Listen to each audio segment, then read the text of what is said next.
அனைவருக்கும் வணக்கம். Welcome to Dharma academy. இந்த வீடியோவில் நம்ம பார்க்க போகிறது ஜூலை 31ஆம் தேதிக்குண்டான கரண்ட் அஃபேர்ஸ் தான். வாங்க வீடியோக்குள்ளே போகலாம்.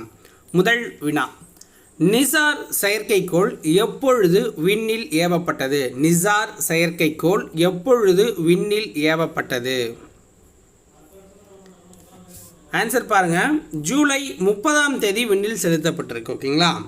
எதுக்காக அப்படின்னா, புவியின் மேற்பரப்பு மாற்றங்களை கண்காணிக்கிறதுக்காகவும் பருவநிலை மாற்றங்கள் உள்ளிட்டவை குறித்து ஆய்வு மேற்கொள்ளவும் இந்த செயற்கைக்கோளை அனுப்பியிருக்காங்க. ஓகேங்களா?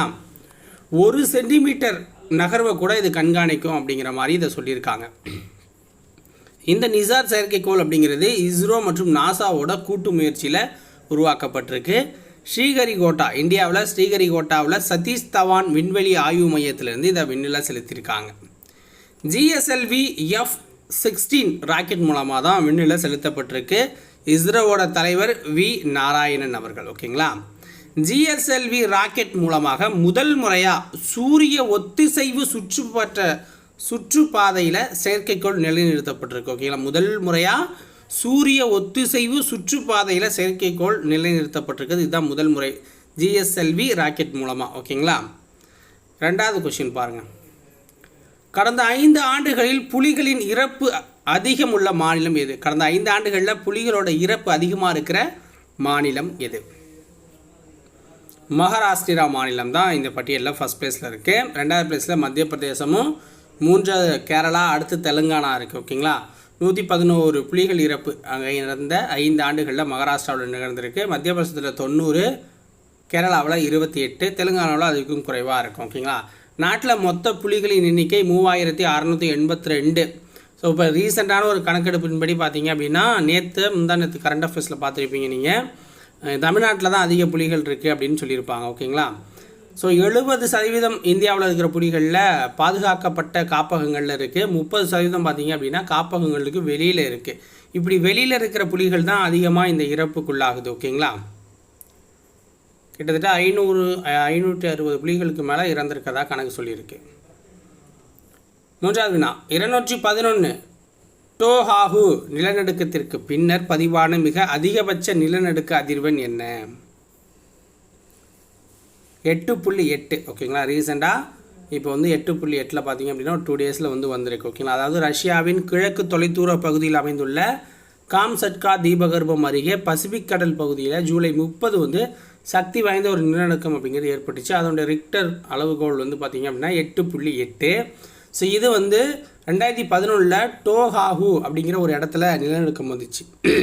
அதுதான் உலகத்திலே அதிக பதிவான ஒரு ரிக்டர் அளவு அப்படின்னு சொல்லுவாங்க. அதையும் பீட் பண்ணி 8.8 அளவுக்கு வந்திருக்கு. ஸோ அதனால் பார்த்தீங்க அப்படின்னா இந்த கடற்கரையோரமாக இருக்கிற நாடுகள் அப்படின்னு இருக்கும்ல, ஸோ அங்கெல்லாம் பார்த்திங்கன்னா சுனாமி எச்சரிக்கை. ஸோ அதிகமாக பாதிக்கப்பட்ட ஜப்பானும் சுனாமி எச்சரிக்கை கொடுத்துருக்காங்க.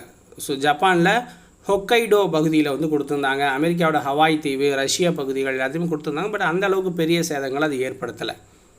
ஏன்னா மக்கள் அந்த சுனாமிக்கு ஏற்ற மாதிரி தங்களுடைய காலனிகளை அமைச்சது தான் காரணம் அப்படின்னு சொல்கிறாங்க. ஓகேங்களா? 4வது வினா, ஜூலை 30 முதல் சிறுவர்கள் யூடியூப் பயன்படுத்த தடை விதித்துள்ள நாடு எது?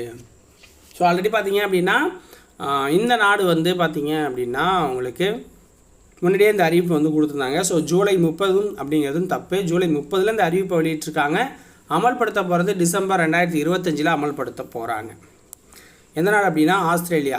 16 வயசுக்கு உட்பட்ட குழந்தைகள் பார்த்தீங்க அப்படின்னா இந்த யூடியூப் பயன்படுத்த தடை விதிக்கப்பட்டிருக்கு. சமூக வலைதளங்கள் பயன்படுத்தவே தடை தான். ஸோ அதில் யூடியூப் போன முறை அவங்க சொல்லும்போது பார்த்தீங்க அப்படின்னா விடுபட்டு இருந்துச்சு. ஸோ இந்த முறை அந்த யூடியூப் அப்படிங்கிறதையும் 30ஆம் தேதி சேர்த்துருக்காங்க. ஜூலை 30 அறிவிப்பில் யூடியூப்பையும் சேர்த்துருக்காங்க. அதுக்கு முன்னாடி பார்த்தீங்கன்னா இன்ஸ்டாகிராம், ஃபேஸ்புக் இதெல்லாம் ஆட் பண்ணியிருந்தாங்க. யூடியூப்பை மட்டும் எஜுகேஷன் பர்பஸ் அப்படின்னு விட்டுருந்தாங்க. ஸோ இப்போ இதையும் ஆட் பண்ணிட்டாங்க. உலகத்திலே முதல் முறையாக இப்படி ஒரு அறிவிப்பை வெளியிடுற நாடு ஆஸ்திரேலியா தான். 5, அம்பேத்கர் அயலக உயர்கல்வி திட்டத்திற்கு எவ்வளவு கோடி நிதி ஒதுக்கப்பட்டுள்ளது? அம்பேத்கர் அயலக உயர்கல்வி திட்டத்திற்கு எவ்வளவு கோடி நிதி ஒதுக்கப்பட்டிருக்கு? 65 கோடி நிதி ஒதுக்கியிருக்காங்க. 65 கோடி நிதி ஒதுக்கியிருக்காங்க. ஆதி திராவிடர் மற்றும் பழங்குடியினர் நலத்துறை சார்பில் உயர்கல்வி பயிலும் SC ST மாணவர்களுக்கு உதவிடும் வகையில் இந்த அறிவிப்பு அப்படிங்கிறது வெளியிடப்பட்டிருக்கு. 6. டெல்லியில் எம்எஸ் சுவாமிநாதன் நூற்றாண்டு விழாவை தொடங்கி வைப்பவர் யார்? டெல்லியில் எம்எஸ் சுவாமிநாதன் நூற்றாண்டு விழாவை தொடங்கி வைக்கிறது யார்? நரேந்திர மோடி அவர்கள் தொடங்கி வச்சுருக்காங்க. நரேந்திர மோடி அவர்கள் ஆகஸ்ட் 7லேருந்து 9ஆம் தேதி வரைக்கும் நடக்கப் போகுது இந்த நூற்றாண்டு விழா. அதை நரேந்திர மோடி தான் தொடங்கி வைக்கிறார்.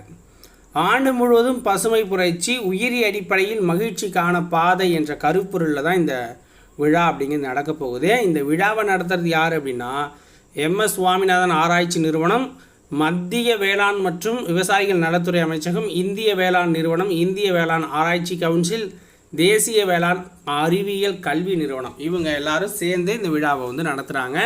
ஆகஸ்ட் 7லேருந்து 9ஆம் தேதி வரைக்கும் டெல்லியில் நடக்கப் போகுது.